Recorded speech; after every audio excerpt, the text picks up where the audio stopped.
Bonsoir, bonsoir. Bonsoir à tous les Africains, bonsoir à tous les panafricanistes, bonsoir à tous les Burkinabés, bonsoir et merci encore pour cette victoire sur Blaise Compaoré que vous nous avez livrée. Alors, ce soir, je vais m'entretenir avec vous sur le terme réfugié. Alors d'abord, qu'est-ce qu'un réfugié?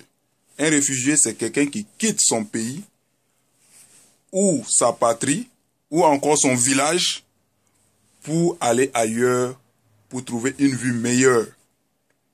Mais, d'une manière ou d'une autre, il y a tellement de déterminisme, il y a tellement d'enchevêtrement que le terme de réfugié peut, selon la région A ou B, changer de sens, changer de connotation. On parle d'exode rural dans nos pays. C'est une forme de fuite de la campagne vers la ville. Ces gens-là peuvent être considérés comme des réfugiés. Ils viennent se réfugier en ville pour espérer une vie meilleure. Alors nous allons prendre ça sur un plan plus global.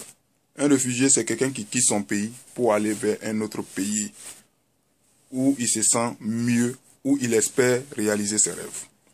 Alors pourquoi cette petite vidéo sur les réfugiés? J'ai fait la vidéo par rapport à ce qui se passe en Syrie et en Irak, où il y a eu trop de morts par la faute du fondamentalisme religieux. Alors, avant d'entrer en profondeur du sujet, nous allons d'abord essayer de voir combien de types de réfugiés il y a. Il y a d'abord les réfugiés politiques. Un réfugié politique, c'est bien quelqu'un qui, du fait de ses activités politiques, est persécuté et est obligé de sauver sa vie en quittant son pays pour aller vers un autre pays où il espère bien se réarmer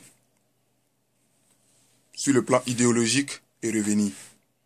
En Afrique, les gens ne se réarment pas sur le plan idéologique seulement pour revenir, ils s'arment sur le plan militaire aussi pour revenir. Ça, c'est dommage. Et il y a des réfugiés économiques.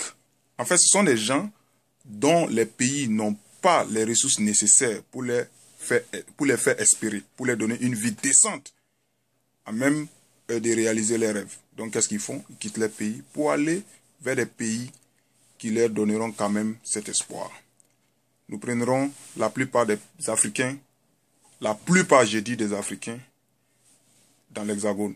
J'ai dit la plupart, parce que certains sont venus dans le cadre des études, ce ne sont pas forcément des réfugiés économiques, même si l'économie n'est pas à ignorer dans ce qu'ils font. Il y a en plus de cela les réfugiés climatiques. Alors, ceux-là, ce sont des réfugiés d'une autre espèce qui, en fait, du fait des aléas climatiques, sont devenus des victimes de leur environnement. Donc, pour sauver leur vie, ils sont obligés de partir. Vous avez des exemples avec des sécheresses, avec des pluies diluviennes, et vous n'ignorez pas que tant que nous n'allons pas cesser nos habitudes assez mauvaises en détruisant notre climat, il y aura certaines villes qui n'existeront plus dans un futur pas trop lointain. Alors, moi, je ne le dis pas. Ce sont des études de l'ex-politicien ou ex-homme d'État américain Al Gore qui le prédisent. Alors, le but n'est pas seulement de faire cette vidéo sur les réfugiés, mais aussi de parler de quelque chose qui fait mal. Si vous regardez, et avant d'aller encore en profondeur, il faut dire aujourd'hui que nous avons une autre forme de réfugiés qui vient de s'ajouter aux trois que je viens de citer. Ce sont les réfugiés religieux et culturels. Alors, qu'est-ce qu'un réfugié religieux? Alors, des gens en Syrie ont dû fuir du fait du régime de Bachar Assad, mais aussi du fait de Daesh, qui, au mépris de la vie des gens, tue pour tuer. En Irak, c'est le même scénario. Ces gens fuient pour se sauver. C'est ainsi qu'il y a eu quand même cette photo qui a fait le tour du monde, cette photo de cet enfant qu'on a trouvé noyé en Turquie, à Bodrum, c'est ça, Bodrum si je prononce bien, je ne parle pas turc, excusez-moi, et qui a quand même donné une certaine conscience ici en Europe de ce que les gens vivent. Mais en fait, c'est un faux problème. Il y a eu plein de morts dans les océans. Et la mer Méditerranée ne peut pas parler. La mer Méditerranée, malheureusement, ne peut pas nous délivrer ses secrets. Est-ce que vous savez combien de squelettes cette mer-là renferme ou enterre? La mer Méditerranée est une tombe béante et en majorité d'Africains. Personne ne parle de ça. Personne ne parle de ça. C'est dommage à croire que nous ne sommes pas des êtres humains. Ça fait mal. Mais les réfugiés syriens et irakiens viennent, le tapis est déroulé dans tous les pays de l'Europe. Et l'ex-métropole, je parle bien de la France, par hypocrisie. Ce pays-là est un pays d'hypocrites. Les politiciens français sont des hypocrites. Vous avez exploité l'Afrique pendant assez longtemps. Donc, quand un Africain francophone vient à Paris, c'est comme s'il venait chez lui. Entre vous et nous, il ne devait pas avoir de visa. Mais à Montreuil, sous bois, si l'adresse me parvient, c'est un ghetto de noirs. Ce sont des gens dont on n'a jamais cherché à régulariser la situation qui sont là. Leurs conditions de vie sont comme en Afrique. Bon, j'allais dire même en Afrique, quand il dit en Afrique, excusez-moi, parce qu'en Afrique, on vit bien. C'est comme dans les quartiers précaires, même dans les non-lotis. Chez nous, ce qu'on appelle non-lotis, les gens n'oseraient pas vivre comme ça, comme les gens le font en France et dans Paris. Excusez-moi, c'est dangereux. Donc, c'est juste pour vous attirer, pour attirer votre attention sur ce fait-là. Nous-mêmes, Africains, on doit commencer d'abord à s'aimer. Hors de nos dissensions, de divergences politiques, là, on doit comprendre que si nous ne nous soudons pas, nous périssons. Et nous périssons ensemble. Il n'y a que des bras valides qui meurent à la mer. Et une fois qu'ils arrivent en Europe, ben, c'est comme si personne n'était arrivé. Il a fallu seulement qu'un seul enfant meure. Alors que chez nous, hein, ça je le dis, c'est pas par hypocrisie. Les enfants meurent par manque de minimum vital. Et là aussi, je n'accuse pas l'Occident. J'accuse nos politiciens.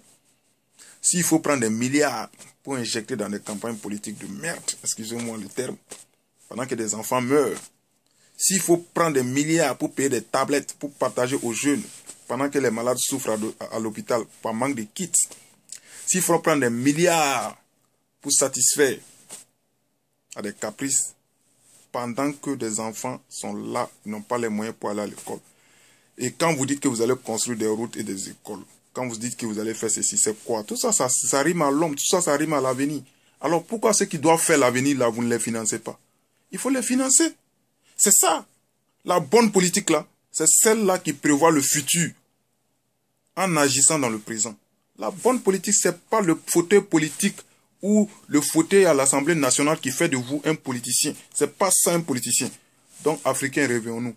Cette histoire de crise des migrants actuellement, cette histoire de crise des réfugiés doit nous ouvrir les yeux, doit nous amener à comprendre que nous, Africains, on n'a pas d'endroit où aller pleurer. On n'en a pas. Parce que il y a beaucoup qui sont là ici durant des années. Leur situation n'est pas encore régularisée. Tout simplement pourquoi? Parce qu'ils sont africains. Parce que eux là, quand ils sont quelque part, on remarque qu'ils sont là. Ils ne peuvent pas se fondre à la masse. Mais l'arabe là, quand il est assis dans un métro, tant que tu ne t'approches pas trop de lui, tu ne sais pas. Parce qu'il a la peau claire. Non, soyez sûr, je ne suis pas raciste, mais je suis en train de dire les choses telles qu'elles sont. Africains, vraiment, sincèrement, il faut qu'on se prenne au sérieux. Tant que nous-mêmes, nous n'allons pas nous prendre au sérieux, personne ne va nous prendre au sérieux. Donc, c'était juste une petite vidéo, quoi, pour qu'on se comprenne. Cette histoire des réfugiés-là doit nous amener à ouvrir encore davantage nos yeux et à nous accorder de l'importance en ne faisant pas de la gabegie, en réalisant des projets concrets pour le futur.